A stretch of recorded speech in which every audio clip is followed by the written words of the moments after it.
Punjabi singers का क्या है खालिस्तान से लिंक? गानों में भी है खालिस्तानी एजेंडा के बोल।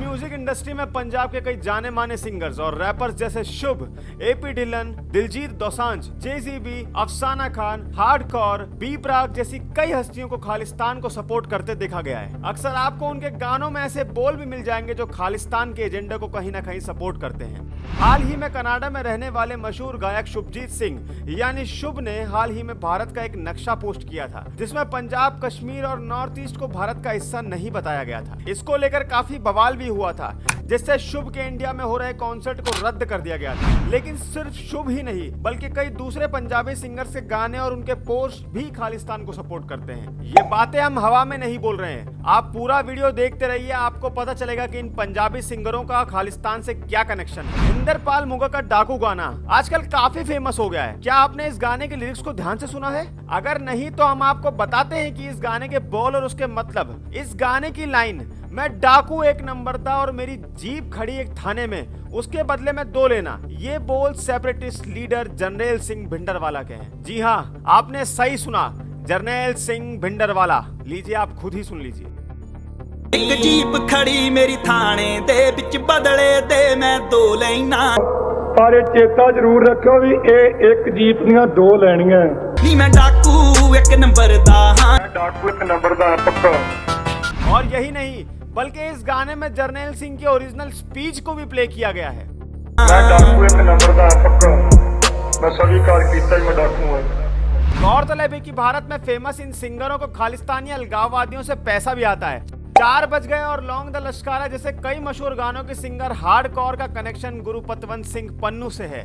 पन्नू बैन किए गए Khalistani terrorist organisation Sikh for justice का मुखिया है। हमारे देश में 2 तरह के खालिस्तानी सपोर्टर सिंगर हैं, जिनमें एक तबका खुलकर खालिस्तानियों का सपोर्ट करता है, सेम बीफ, सरकार, सो हाई जैसे मशहूर गानों के प्रोड्यूसर बिग बर्ड ने अपने इंस्टाग्राम और ट्विटर हैंडल के बायो में लिखा था, I am Punjabi not Indian. JCB का गाना पुत सरदार दे भी पूरी तरह से खालिस्तानी एजेंडे को सपोर्ट करता था। इसके साथ ही साल 2021 में जेसीबी के एक ट्वीट को मिनिस्ट्री ऑफ इंफॉर्मेशन और ब्रॉडकास्टिंग ने बैन किया था। इस ट्वीट में उन्होंने भिंडरवाला की तारीफ भी की थी।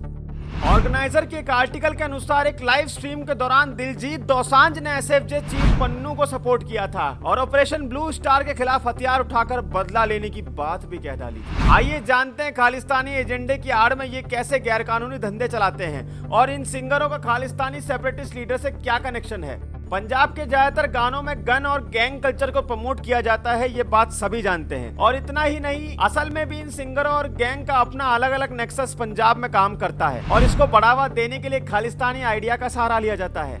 सिख फॉर जस्टिस संगठन है जो पूरी दुनिया में खालिस्तानी मूवमेंट का झंडा बरदार है। इसका मुखिया गुरुपतवंत सिंह पन्नू है और इस संगठन के अंतर्गत 2 खालिस्तानी टेररिस्ट ऑर्गेनाइजेशन आते हैं। इनमें एक है बब्बर खालसा इंटरनेशनल यानी BKI और दूसरा संगठन है खालिस्तानी टाइगर फोर्स यानी KTF। ये खालिस्तानी ग्रुप भारत के अलावा अंतर्राष्ट्रीय स्तर पर भी आतंकवादी गतिविधियों को अंजाम देते हैं। NIA के आधिकारिक दस्तावेजों के अनुसार खालिस्तानी टाइगर फोर्स कनाडा में युवाओं को हथियार चलाने का प्रशिक्षण देता है और इनका इस्तेमाल पंजाब में भारत के खिलाफ हमला करने के लिए किया जाता है। याद है आप लोगों को, ये वही बब्बर खालसा इंटरनेशनल है जिसने साल 2022 में पंजाब पुलिस हेडक्वार्टर पर बमबाजी की थी। KTF खालिस्तानी टाइगर फोर्स को हरदीप सिंह निज्जर द्वारा लीड किया जाता था।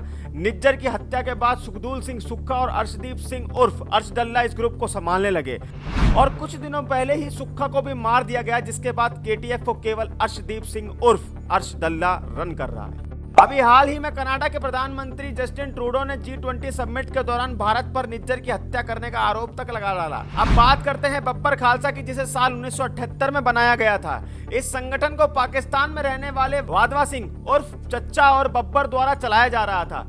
वाधवा सिंह के साथ पाकिस्तान में मौजूद आतंकवादी हरदीप सिंह संधू उर्फ रिंदा इस ऑर्गेनाइजेशन को चलाने में अहम भूमिका निभाता था। ये दोनों आतंकी संगठन पाकिस्तान के रास्ते भारत में हथियार और ड्रग्स की सप्लाई करते थे। इन्हें पंजाब में मौजूद छोटे मोटे गैंग की मदद से फैलाया जाता था। इनमें सबसे पहले गैंग आता है लॉरेंस बिश्नोई का, जो बब्बर खालसा ग्रुप से जुड़ा हुआ माना जाता है। लॉरेंस बिश्नोई फिरौती, हत्या, स्नैचिंग जैसे कई गैर कानूनी गतिविधियों में शामिल रहा है।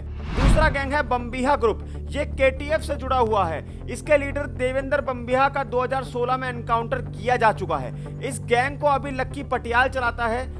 और तीसरा ग्रुप है जयपाल भुल्लर ग्रुप और चौथे गैंग को जगदीप सिंह द्वारा चलाया जाता है, जो कि फिरौती हत्या जैसी गतिविधियों में शामिल है और एनआईए की चार्जशीट में इनके केटीएफ कनेक्शन की बात साफ लिखी गई है। एक्सटॉर्शन मनी वसूलने के मामले में पुलिस ने पिछले साल मई में पंजाबी सिंगर करतार चीमा को अरेस्ट किया था। वो बिश्नोई के लिए एनएसयूआई चीफ अक्षय शर्मा से एक्सटॉर्शन मनी यानी फिरौती की रकम वसूल रहा था। सिद्धू मूसेवाले का कनेक्शन भी बम्बिहा गैंग से बताया जाता है और उनका तो एक बम्बिहा बोले नाम का गाना भी रिलीज हुआ था। फर्स्ट पोस्ट की रिपोर्ट के माने तो सिंगर मनप्रीत औलख बिश्नोई गैंग से जुड़े हुए हैं और सिद्धू मूसेवाला हत्याकांड में इनका हाथ था, ऐसा ये रिपोर्ट कहती है। इंडियन एक्सप्रेस की रिपोर्ट के अनुसार राष्ट्रीय सुरक्षा एजेंसी यानी एनआईए ने ऐसा पाया है कि ये गैंग सिंगर से एक्सक्लूसिव गानों को यूट्यूब पर रिलीज करने को कहते हैं, जिससे इन गानों पर लाखों करोड़ों व्यूज आते हैं और काफी मोटी कमाई हो जाती है। जिसके बाद इन्हीं पैसों को इन गैंगस्टर्स के द्वारा खालिस्तानी संगठनों को ट्रांसफर किया जाता है। आप विश्वास नहीं करेंगे पर दिलप्रीत ढिल्लन, मनप्रीत औलख, बी प्राक, जैनी जोहाल, अफसाना खान और गुलाब सिद्धू जैसे बड़े सिंगर्स भी इन गैंग से जुड़े हैं और इनका नाम भी एनआईए की चार्जशीट में शामिल है। साल 2022 में मोहाली पुलिस ने ठग लाइफ और गोल्ड मीडिया एंटरटेनमेंट जैसे प्रोडक्शन हाउस को क्रैकडाउन किया था,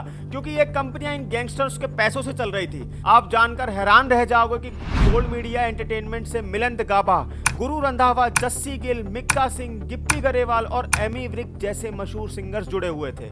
इन सभी सिंगर्स के पैसे गैंगस्टर्स के जरिए बब्बर खालसा और खालिस्तानी टाइगर फोर्स के जैसे संगठनों के पास जाते थे, जिसके बाद वो उस पैसे को और गैर कानूनी गतिविधियों में लगाते हैं। पंजाबी सिंगर मिक्का ये बात पहले ही कह चुके हैं कि हर सिंगर खुद की मर्जी से इस गिरोह में काम नहीं करता। कई बार उन्हें डराया धमकाया भी जाता है और जबरदस्ती पैसे भी वसूल किए जाते हैं। हम भी ये नहीं कह रहे हैं कि हर पंजाबी सिंगर इस सोच या इस गिरोह का हिस्सा है, पर हमें जानना जरूरी है कि हम जाने अनजाने में क्या सुन रहे हैं और किसको सपोर्ट कर रहे हैं। आप इन सभी सिंगर्स के बारे में क्या सोचते हैं, हमें अपनी राय कमेंट करके जरूर बताएं और वीडियो अच्छी लगी हो तो लाइक करें, शेयर करें और ज्यादा से ज्यादा सब्सक्राइब करें। धन्यवाद।